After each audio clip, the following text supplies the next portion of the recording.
Good day and welcome to Big Bad Tech. I'm your instructor Jim Pytel, and today's topic of discussion is generator synchronization. Our objective is to examine how synchronous generators are brought onto the grid, a process known as synchronization. Additionally, we'll introduce tools like synchronization lamps and synchroscopes used to manage synchronization events. And finally, we'll learn how our generator, once synchronized, can meet the real and reactive power needs of grid-connected loads. This lecture operates under the presumption that viewers watch the unloaded and loaded electrically excited synchronous generators lectures, both available at the Big Bad Tech channel. If you haven't watched these lectures yet, or only dimly recall their contents, please take the time to do so now and return when you are so qualified. Fair warning. Generator synchronization is a fire-breathing, bat-winged, many-tentacled monster of a topic, and we could spend many hours mathing away the mechanical and electrical transients observed at the moment of synchronization, and many more hours mathing away the real and reactive components of exported electrical power, but I don't have time for this, and neither do you. In the interest of forward progress during the course of this lecture, I'm going to make broad sweeping generalizations, wholly inaccurate simplifications, and rather than involve you in the lengthy hunting, butchering, and cooking process, toss the fully cooked heart of this formidable monster on your plate and tell you to dig in. Let us begin the feast. We start with a small appetizer by way of a relatable, non-technical analogy. Viewers are no doubt aware that every action movie ever made must by law contain the following events: parkour, a gunfight, hand-to-hand combat, a car chase, a sex scene, escape from an unnecessarily complicated trap, and explosions. Really, the only thing that separates one action movie from another is the order, quantity, and sheer ridiculousness of the above scenes. If we're to zoom in on the mandatory car chase, the most entertaining and memorable car chase scenes often feature a totally believable scenario in which one guy pulls his car up to the side of the other guy's at full speed, only to fling himself out of his car into the other to finish the gunfight, knife fight, or sex scene. Key to the success of the car-to-car leap are the following essential elements. Both cars, understandably, need to be going in the same direction. Both cars need to be going at the same speed, and the cars should ideally be separated by mere inches. Then and only then can the guy make the perfectly timed car-to-car leap. Lacking any one of these elements, he bounces down the road. One can imagine generator synchronization as the car-to-car leap. Any generator wishing to jump onto an already established grid should understandably match the grid's direction, speed, and be separated by mere inches before making connection. Any excessive mismatch between the grid and generator may result in the catastrophic and costly destruction of the prime mover, the generator, coupling, electrical protection and distribution equipment, and/or your career and reputation. This is to be avoided at all costs. Moving away from the car-to-car leap analogy and into the technical content of this lecture, think of the properties that define three-phase AC, notably phase shift, phase sequence, frequency, and voltage magnitude. Only when the phase shift, phase sequence, frequency, and voltage magnitude of an isolated generator matches that of the grid is it safe for the generator to jump on board. A simplification of the generator synchronization uses a contactor separating the generator from the grid. When the contactor is in the deactivated open state, the generator works in isolation and is unsynchronized with the grid. When electrical power demand on the grid exceeds the present capacity of those generators already connected to the grid, additional generators need to be brought on board by synchronizing them to the grid. An operator wishing to synchronize a generator with the grid must use a stator exhibiting the same phase shift as the grid, rotate the prime mover in a direction such that the generator phase sequence matches that of the grid, adjust prime mover speed such that the generator output matches the frequency of the grid, and finally, adjust field current such that the generator voltage magnitude matches that of the grid. Only when the generator perfectly matches the grid, then and only then can the contactor separating the generator from the grid be closed. Doing so essentially places the generator in parallel with the grid, and the generator is said to be floating. Two important observations can be made about this lead up to a perfectly managed synchronization event. 1. For reasons we explained in the Unloaded Synchronous Generators lecture, the sequence of establishing the desired electrical properties matters. First stator, then direction, then speed, and finally field current, and finally timing. Any other order of events or attempts to shortcut or skip a step won't work efficiently, if at all. 2. The generator must match the grid and not the other way around. The grid has an ocean's worth of electrical inertia, and to think your tiny little squirt gun is going to change the tide is straight up wrong. Consider an occasion where the prime mover is rolling in the correct direction, at the correct speed, and field current has been properly adjusted to match the voltage magnitude of the grid. However, the rotor of the generator slightly lags that of the grid at the moment of synchronization, i.e. phase shift is off. Let's say we're rolling clockwise. Here's where the rotor is. Here's where it should be. Upon closure of the contactor, the overwhelming power of the grid will aggressively yank the rotor clockwise, as in motor mode, with a surge of electrical power into the machine and an equal and opposite surge of mechanical power out. Consider the exact opposite scenario, an occasion where again the prime mover is rolling in the correct direction at the correct speed, and field current has been properly adjusted to match the voltage magnitude of the grid. However, the rotor of the generator this time slightly leads that of the grid at the moment of synchronization, i.e. phase shift is off again, only this time in a leading fashion. Let's say we're again rolling clockwise. Here's where the rotor is. Here's where it should be.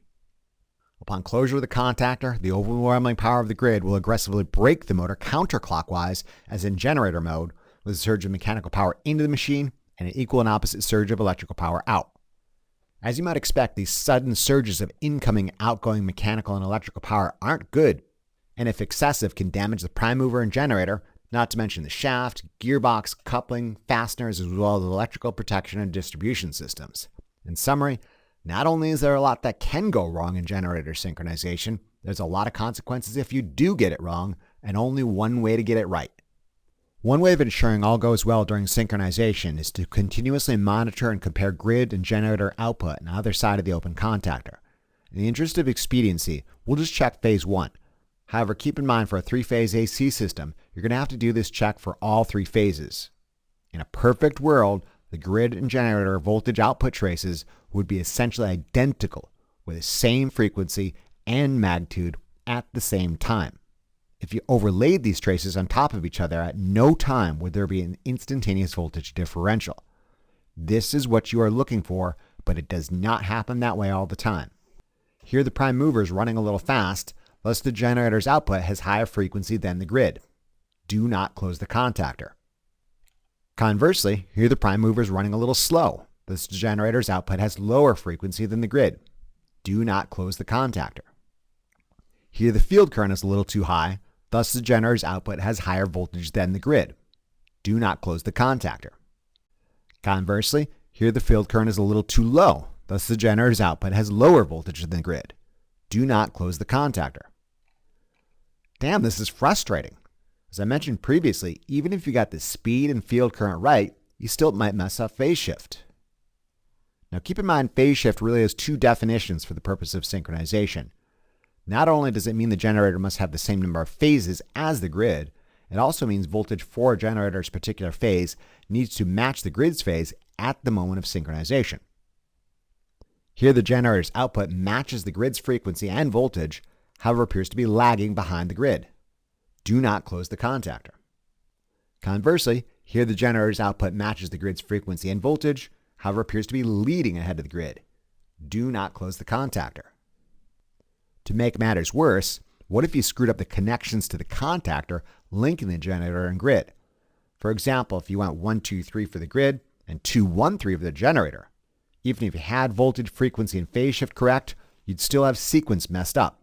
Believe me, you do not want to close the contactor with an incorrect phase sequence. As hopeless and as numerous as these do not close the contactor scenarios seem, they all involve one fatal flaw. That flaw being, different is bad. The overload traces show the obvious undesirable differences. Sure, there are brief moments when the generator and grid do happen to match each other, but quite like one of those songs from the hippie jam band Fish, most of the time they're offbeat and out of tune, and any fleeting moment of coherence is strictly temporary in nature. Anytime the contactor, essentially a low resistance switch, closes with a voltage differential across it, a massive surge of current can occur. Depending upon the instantaneous voltage values of the generator and grid at the time of closure, sometimes this current surges into the generator and sometimes out of it. All of these scenarios involve potentially high voltage across a low resistance switch at the moment of closure, a sure recipe for a massive surge of current. In summary, different is bad. Alternatively, one might phrase this as Same is good. Managed and timed properly, either side of the contactor at the moment of synchronization should have the same voltage, thus when it closes, no current surge occurs. Same is good. One way of ensuring proper synchronization is through the use of tools like synchronization lamps, synchroscopes, good old-fashioned voltmeters, and synchrocheck relays to ensure the contactor separating the generator from the grid is closed only at the right time. Let's first examine how synchronization lamps are used to manage the synchronization process. Synchronization lamps are probably the simplest electrical instrument ever invented, consisting of a collection of 3 lamps placed in parallel to the contactor bridging the generator and grid divide. The principle of operation should be pretty self-explanatory. If you've reached this point in this lecture series, you are no doubt intimately familiar with Ohm's law, which states that current is equal to voltage over resistance. Given the lamps represent constant resistance, the current drawn through the filament, and thus the intensity of the light produced by the bulb, will be proportional to the voltage differential between the generator and the grid. When there is no differential between the generator and grid, no current will flow through the bulbs and they will be totally dark. When there's a small differential between the generator and grid, only a little current will flow through the bulbs and they will be super dim. Finally, when there's a massive differential between the generator and grid, lots of current will flow through the bulbs and they'll be super bright. Ideally, the contactor will only be closed when the synchronization lamps are totally dark, representing a moment in time when the generator and grid voltage perfectly match.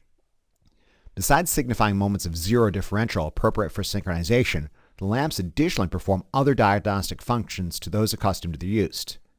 Anytime there are infrequent matches in voltage, frequency, or phase, an operator will witness all 3 lamps slowly throb on and off. Whereas more numerous degrees of mismatch, an operator will witness all 3 lamps rapidly blink on and off. The more frequent the mismatches, the faster the blinking. Additionally, consider the worst case scenario, a phase sequence mismatch. This is immediately identifiable because all 3 lights would no longer illuminate simultaneously, but rather flash independently like the strobe lights at a Kiss concert. Synchronization lamps are clear, easy-to-use indicators of when it is and when it isn't appropriate to synchronize. However, because of their simplicity, they don't really give operators any clue as to which direction to go when a mismatch occurs. Is it too fast or too slow? Is voltage too high or too low? All you know is that there's a difference. For this reason, operators employ another synchronization tool known as a synchroscope. A synchroscope compares the frequency and phase of the generator and grid and makes use of an analog needle on a circular dial and indicates several properties simultaneously via direction, speed, and position of the needle. The direction of needle rotation indicates whether the generator or grid frequency is faster or slower. If the needle spins clockwise, the generator is faster than the grid and the prime mover needs to slow down. Conversely, if the needle spins counterclockwise, the generator is slower than the grid and the prime mover needs to speed up. The speed of the rotating needle indicates the degree of frequency mismatch. Consider a generator at 40 Hz and the grid at 60. This is a pretty heinous mismatch on the slow side, and the needle would spin rapidly counterclockwise. In response, an operator would increase the speed of the prime mover to meet the grid. As the frequency of the generator gets closer and closer to the grid, the needle would continue to spin in the counterclockwise direction, however it would spin slower and slower and slower. Ideally, when the frequency of the generator matches that of the grid, the needle won't spin at all. Conversely, consider a generator at 100 Hz and the grid at 60. This is again a substantial mismatch, this time on the too fast side, and the needle would spin rapidly clockwise. In response, an operator would decrease the speed of the prime mover to meet the grid. As the frequency of the generator gets closer and closer to the grid, the needle would continue to spin in the clockwise direction, however it would spin slower and slower and slower. Ideally, when the frequency of the generator matches that of the grid, the needle won't spin at all. Lastly, the instantaneous position of the needle indicates instantaneous phase mismatch. Consider a scenario in which the frequency of the generator perfectly matches that of the grid, however the rotor is leading 90 degrees in advance of the grid. In this case, the needle won't spin at all, but rather remains fixed at 90 degrees. Similarly, consider a scenario in which the frequency of the generator perfectly matches that of the grid, however the rotor is perpetually lagging 60 degrees behind the grid. In this case, the needle wouldn't spin at all, but rather remain fixed at negative 60 degrees.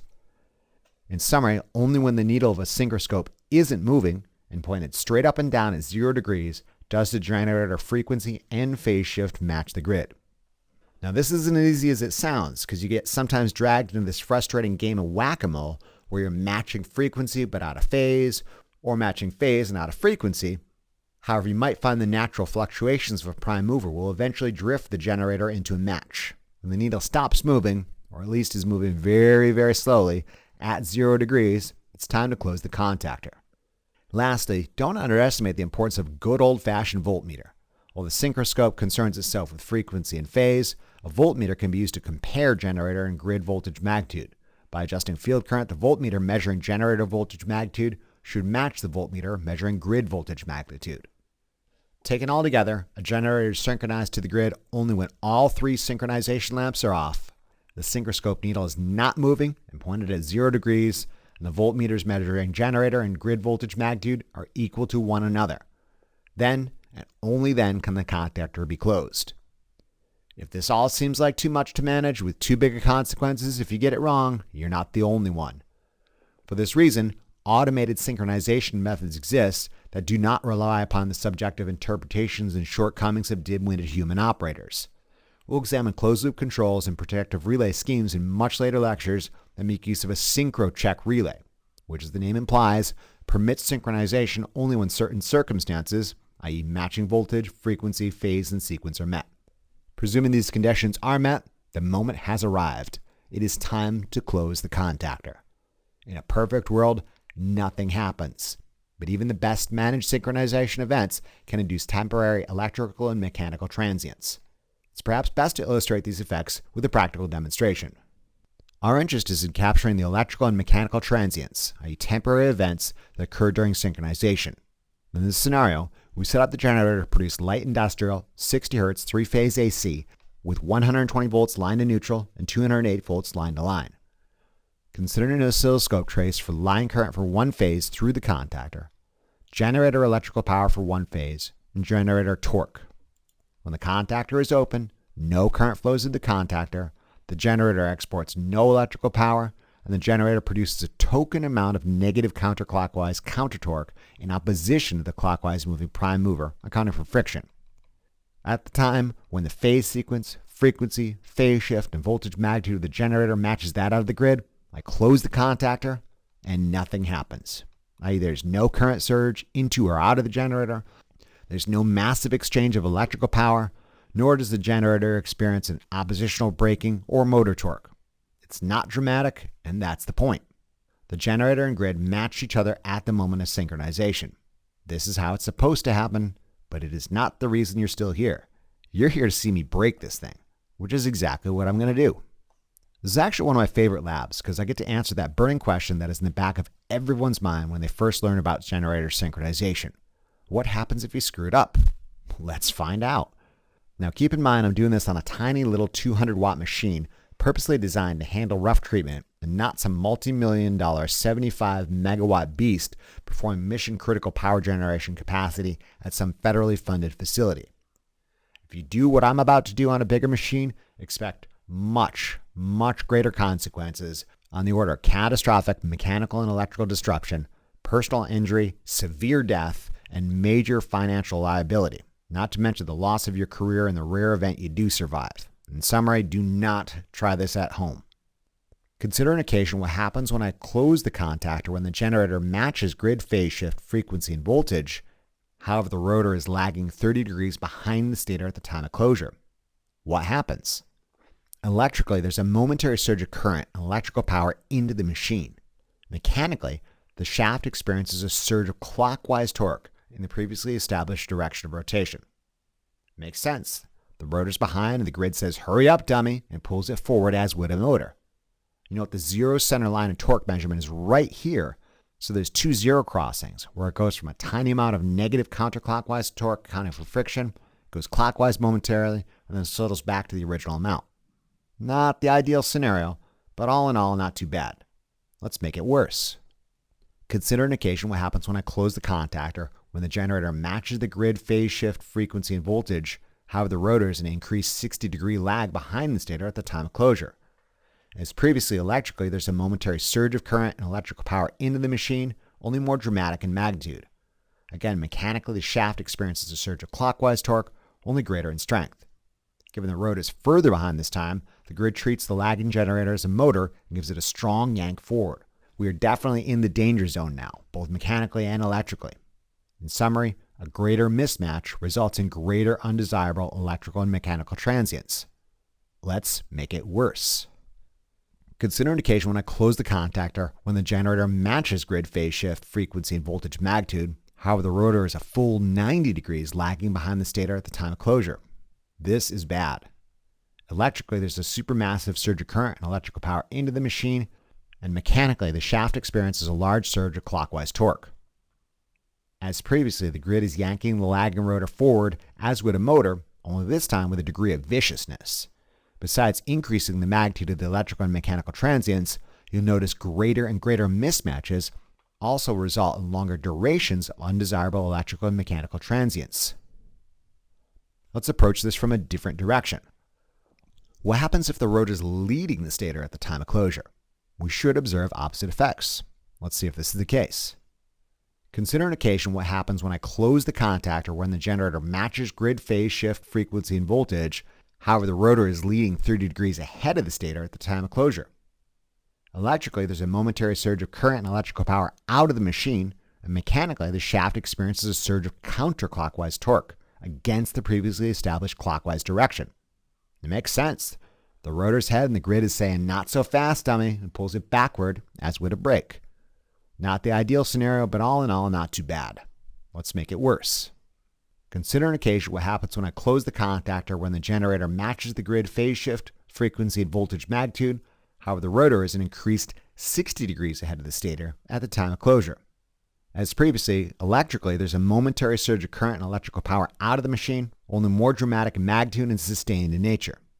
Again, mechanically, the shaft experiences a surge of counterclockwise braking torque, only greater in strength. Given the rotor is further ahead this time, the grid brakes the rotor more aggressively. A greater mismatch results in greater undesirable electrical and mechanical transients. Let's make it worse. Consider an occasion when I close the contactor when the generator matches phase shift, frequency, and voltage magnitude. However, the rotor is a full 90 degrees ahead of the stator at the time of closure.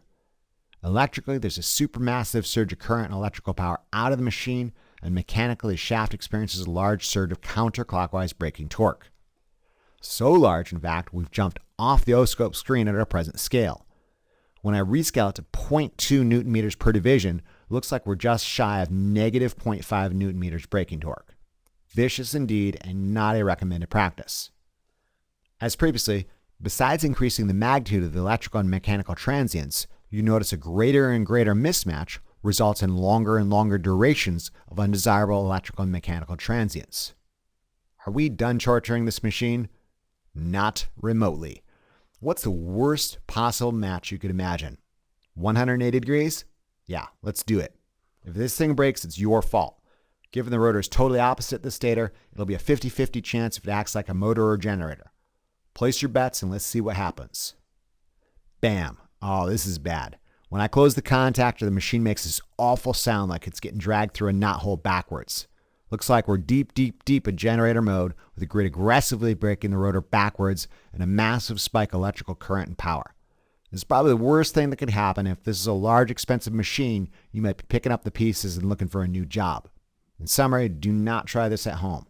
The only time you ever close a contactor separating a generator from the grid is when the generator matches the phase sequence, phase shift, frequency, and voltage magnitude of the grid.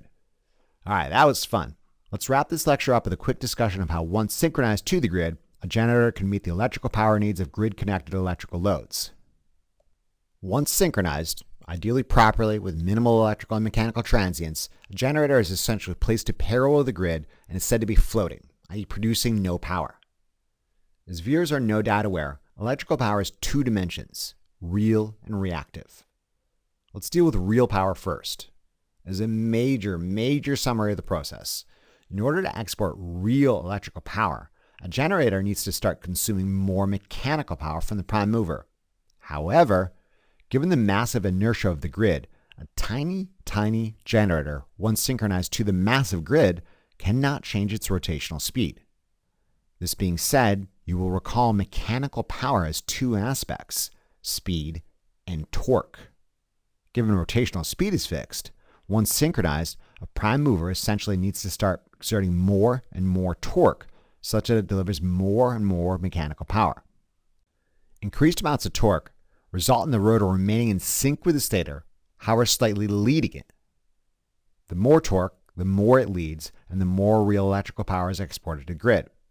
Given motors and generators are essentially opposing natures of the same machine, you can almost think of this as the opposite of load torque for synchronous motors. As you no doubt recall, a synchronous motor remains synchronized to the grid. However, increasing degrees of load torque make the rotor lag further and further behind. Thus, in motor mode, it consumes more electrical power and produces more mechanical power. In generator mode, it's totally opposite. In generator mode, a synchronous machine exporting more real power to the grid remains synchronized to the grid. However, increasing degrees of prime mover torque make the rotor lead further and further ahead. Thus, in generator mode, it consumes more mechanical power and produces more electrical power. Speaking of opposite natures, you remember how field current affects the reactive power nature of a synchronous motor? Well, check it out. Field current also affects the reactive power nature of a generator, only it does so in reverse. As you no doubt recall, at low levels of field current, an underexcited rotor makes a synchronous motor appear as if it was an inductive load, such that current lags voltage. Conversely, at high levels of field current, an overexcited rotor makes a synchronous motor appear as if it was a capacitive load, such that current leads voltage. Generators aren't loads, they're sources, so this relationship is flip-flopped. In generator mode, at low levels of field current, an underexcited rotor makes a synchronous generator supply negative reactive power, such that current leads voltage. Conversely, at high levels of field current, an overexcited rotor makes a synchronous generator absorb positive reactive power, such that the current lags voltage. Why?